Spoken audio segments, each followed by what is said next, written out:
교회 여러분, 오늘 성경의 말씀은 하나님 앞에 늘 신실하게 살고자 했던 이 여호사밧 왕의 이야기를 하나 담고 있습니다. 여호사밧 왕은 이스라엘에 많은 왕이 있었지만 흔치 않았던 귀한 왕이었습니다. 그는 하나님의 법이 무너져 내리는 것을 막고 이스라엘을 하나님 말씀 위에 세우고자 애를 썼던 그런 왕이었습니다.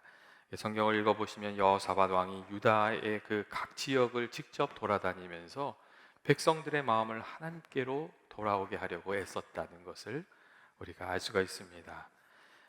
여호사밧 왕이 그렇게 했던 이유는 세상적으로는 번영했지만 윤리적으로, 문화적으로, 신앙적으로 타락했던 북이스라엘 왕 아합에 의해서 이 남유다 왕국까지 혼탁해졌기 때문에, 세속화되었기 때문에 그랬습니다. 때때로 사람들 중에는 좋은 게 좋은 거 아니냐고 이렇게 이야기하는 분들이 있지 않습니까? 근데 그러한 이들 때문에 우상을 섬기고 타락했던 북이스라엘의 영향력이 남유다 왕국으로 스며들게 되었고, 남왕국 유다마저도 조금씩 하나님으로부터 멀어져 가고 있었습니다. 그리고 그러한 점을 깊이 깨달은 여호사밧 왕은 하나님의 법을 다시 세우기 위해서 직접 나서서 백성들을 찾아다니며 수고를 많이 했습니다. 그리고 각처의 재판관들을 세워서 하나님의 말씀에 따라 나라가 다스려지도록 그렇게 했습니다. 권력자들이 권력을 남용하지 못하도록 경계하고 하나님의 법대로 재판하라고 그 기준을 다시금 바르게 세운 왕이 여호사밧입니다. 그리고 이 여호사밧 왕은 레위 사람들과 제사장들을 세워서 하나님 경외하는 마음이 다시금 회복되도록 애썼습니다. 끊어졌던 예배가 다시 시작되게 할 뿐만 아니라 정말 하나님 경외하는 삶을 살아갈 수 있도록 애썼던 사람이 여호사밧이었습니다. 이 세속적인 삶의 영역뿐만 아니라 신앙적인 삶의 영역에 있어서도 하나님 말씀이 기준이 되어야 된다는 것을 그가 깊이 깨닫고 있었기 때문에 그랬습니다. 그런데 이런 선한 왕이었던 여호사밧 왕에게 갑자기 큰 위기가 이렇게 찾아오게 되었는데, 모압과 암몬과 마온 세 나라가 연합해서 이 남유다 왕국을 침략해서 들어왔던 것이었습니다. 전령들이, 이 강한 적들이 몰려오는 것을 보고 발에 불이 나게 달려와서 이 엔데기 평화에 그들이 모였다고 그렇게 이야기를 해주었습니다. 그러니까 다시 말하면 남왕국 유다의 앞에까지 적들이 왔다고 그렇게 이야기한 겁니다. 그리고 이 거친 적들 앞에서 1대 3으로 싸워야 하는 상황 속에서 여호사밧은 아주 절박한 상황이 되고 말았습니다.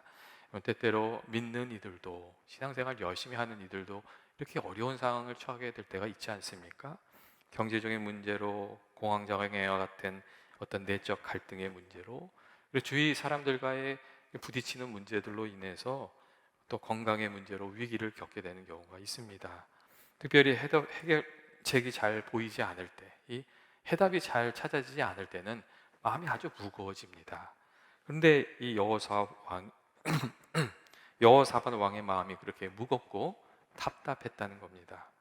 그리고 오늘 성경의 말씀은 그러한 위기의 상황에 처해 있던 여호사밧 왕이 어떻게 자신의 삶에 찾아온 위기와 싸웠는지 말을 해주고 있습니다. 특별히 이 여호사밧 왕의 모습을 통해서 삶의 도전을 맞이하는 신앙인들이 어떻게 싸워야 하는지를 우리에게 이야기해 주고 있습니다. 오늘 그러한 점들을 좀 같이 나누기를 원합니다. 여러분, 위기 중에 있었던 여호사밧 왕이 어떻게 했습니까? 첫째로 여호사밧 왕은 자신이 먼저 무엇과 싸워야 하는지, 누구와 싸워야 하는지를 아주 분명하게 잘 헤아리고 그 싸움을 잘 싸웠습니다. 여러분, 누구와 싸우고 무엇과 싸워야 하는지를 잘 알아야 된다는 것, 이건 당연한 말이 아닙니까? 그런데 누구나 당연하다고 생각하는 이것을 사람들이 잘 하지 못합니다. 많은 이들이 자신의 진정한 적이 누구인지 바르게 분별하지 못하고 싸우는 일이 참 많습니다.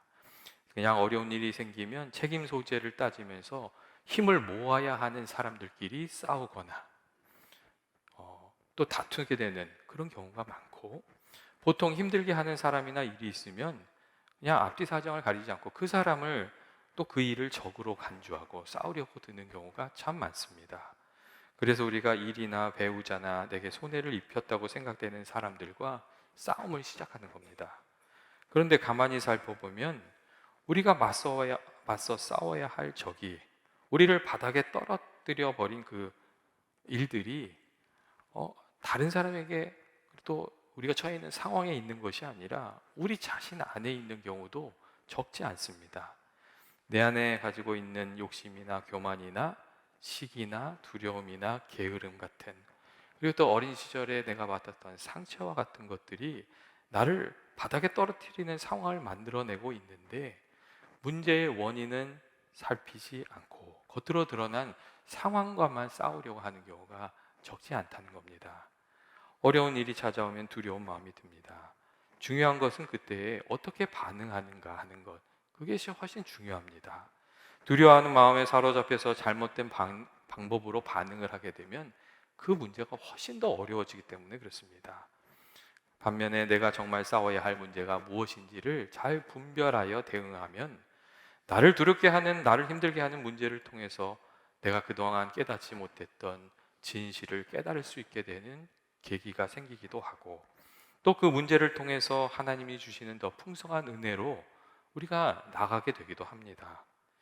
예전에 제가 잘 아는 분이 이런 이야기를 하셨어요.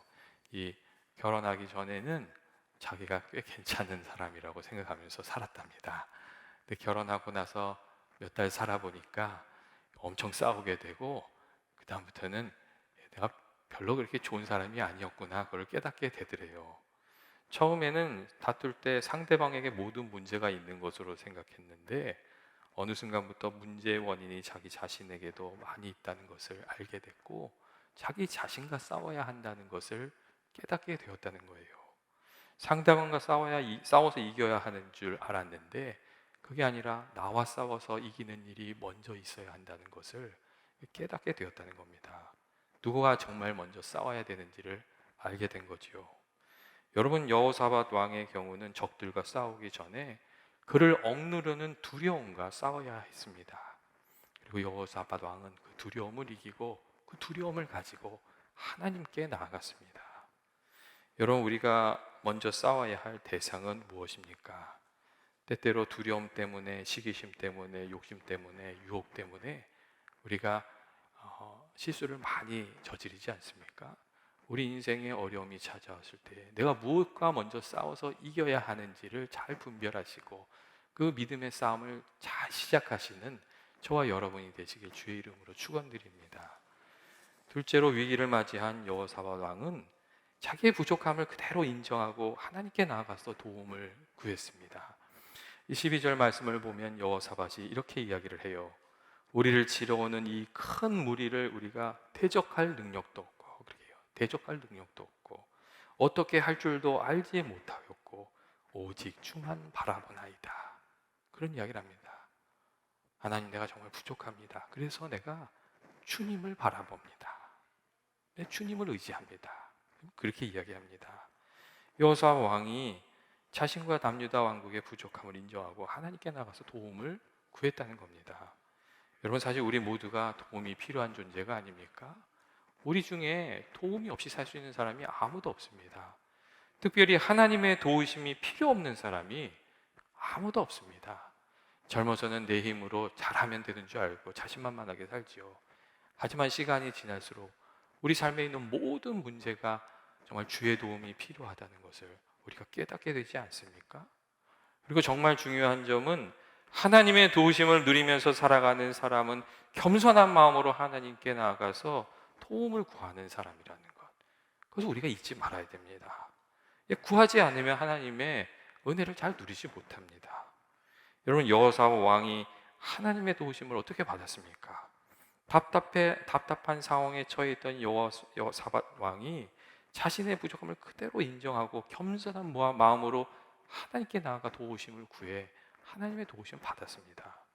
12절 말씀을 보시면 여호사밧과 이스라엘 백성들이 다 모여서 자신들의 연약함을 고백하면서 주의 도우심을 구하는 그 이야기가 나와 있고, 13절을 보면 하나님의 도우심을 구하며 유다의 모든 사람들이 그들의 아내와 자녀와 어린이와 더불어 여호와 앞에 섰다는 이야기가 있습니다. 모든 사람이 한 마음이 돼서 성전 앞에 서서 하나님의 은혜를 구했다는 겁니다. 그리고 하나님이 그들을 도와주신 거죠. 2차 대전 중에 영국에서도 여러분 그러한 일이 있었다고 하지 않습니까? 여러분 덩케르트라는 영화도 있잖아요. 2차 대전 중에 영국군이 독일군한테 밀려가지고 프랑스의 덩케르트라는 곳에 다 몰려 있었거든요. 뒤쪽은 바다이고 그 독일의 전차들이 밀려오고 사면 초가한 거죠. 그러니까 포로에 잡히든지 아니면 몰살하든지 그런 상황에 처해 있었어요. 그때 윈스턴 처칠이 기도의 날을 선포했잖아요. 영국에 있는 모든 사람들은 이 저 절체절명 위기에 있는 영국군을 위해서 기도해 달라고 기도를 부탁했어요. 그래서 왕을 비롯해서 모든 사람들이 같이 기도했습니다. 노동자들은 공장에서, 농부들은 농장에서, 직장인들은 직장에서, 교회에 나올 수 있는 이들은 교회에 나와서 다 그날 하루 종일 기도했어요. 그리고 아주 놀라운 일이 일어났잖아요. 갑자기 악천후가 찾아와서 이 덩케르트로 향하던 독일군의 전차들이 더 이상 진격을 할 수 없는 상황이 되고 말았어요. 그래서 영국군들이 무사히 영국으로 피신할 수가 있었고, 그때 전력을 다시 보강해서 다시 싸울 수가 있었습니다. 온 국민이 정말 하나님 앞에 나가서 무능함을 고백하면서 도움을 구하였더니 하나님이 도와주셨던 거죠. 여러분, 우리가 하나님의 은혜를 누리면서 살아가려면 진심으로 하나님을 의지하고 하나님을 바라봐야 됩니다. 그런데 사람들 중에는 하나님을 보는 것이 아니라 엉뚱한 데를 보는 사람들이 참 많습니다. 하나님 대신에 사람을 보고 돈을 보고 세상적인 권력을 보고 그것을 의지하면서 이겨내려고 하는 겁니다.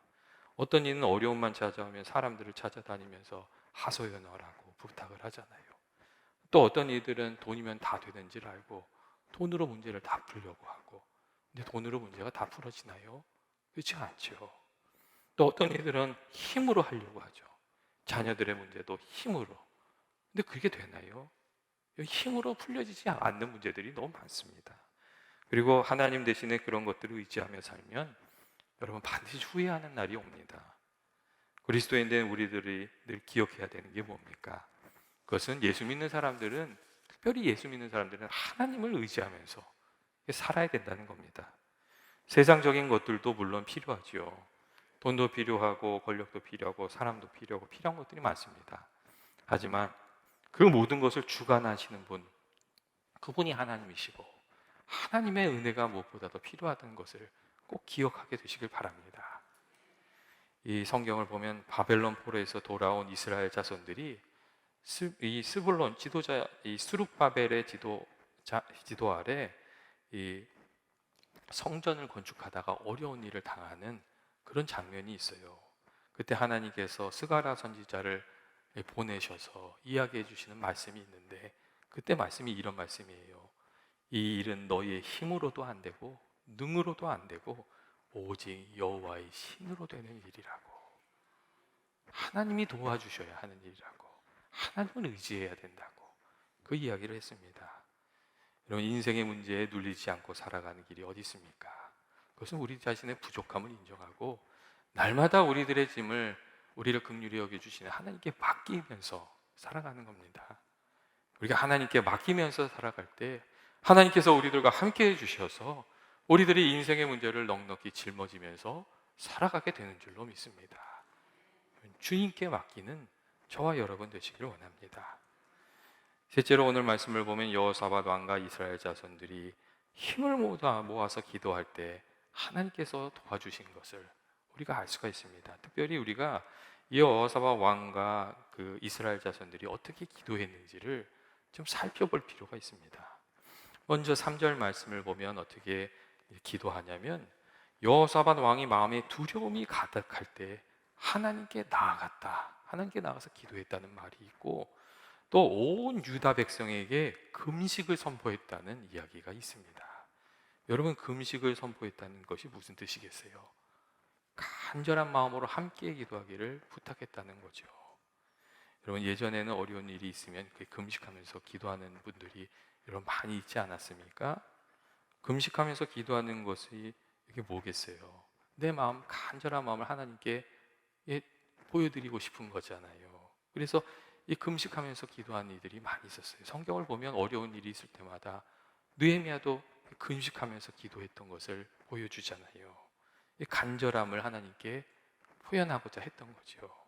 그런데 오늘날에는 금식하면서 기도하는 이들이 찾아보기가 그렇게 쉽지는 않습니다. 그만큼 형편이 좋아졌다는 의미도 있고, 동시에 하나님을 의지하는 간절함이 사라진 시대가 된 것은 아닌가 하는 생각도 좀 드는 그런 부분입니다. 여러분, 기도할 때 꼭 금식해야 된다는 이야기는 아닙니다. 하지만 기도할 때 간절히 기도하는 것, 이것은 우리가 꼭 회복해야 될 기도의 전통인 줄로 그렇게 생각합니다. 여러분, 어려울 때는 그 간절함을 들고 하나님께 나아가시게 되시길 바랍니다. 또한 여호사밧 왕하고 이스라엘 자손들이 어떻게 기도했습니까? 그들이 함께 힘을 모아서 기도했습니다. 이 4절의 말씀을 보면 여호사밧 왕의 말에 응답해서 그래 돼 있어요. 유다 사람들이 여호와께 도우심을 구하려 하여 유다 모든 성읍에서 모여와서 여호와께 간구했다. 그렇게 되어 있습니다. 함께 모여서 간절히 기도했다는 얘기죠. 예전에 제가 나이아가라 폭포에 대한 이야기를 하나 읽었는데 내용이 그런 내용이에요. 나이아가라 폭포 가면은 엄청 감동을 받으시잖아요. 물이 쏟아지는 물이 엄청나니까 그냥 감동이지요. 근데 실제로 거기서 이렇게 발생이 되는 수력 발전 그 전기 양은 그렇게 많지가 않대요. 이게 보기에는 엄청난데 나오는 에너지는 그렇게 많지 않다는 거예요. 그런데 그 물이, 이 폭포물이 하류로 가게 되면 상황이 달라져서 17억 가구의 불을 밝힐 수 있는 엄청난 수력 자원이 된다는 거예요. 하루로 날아가면요, 상류에서 보여주는 그 엄청난 광경은 없어요. 그냥 물은 잔잔한 거예요. 하지만 그 안에는 능력이 있다는 거예요.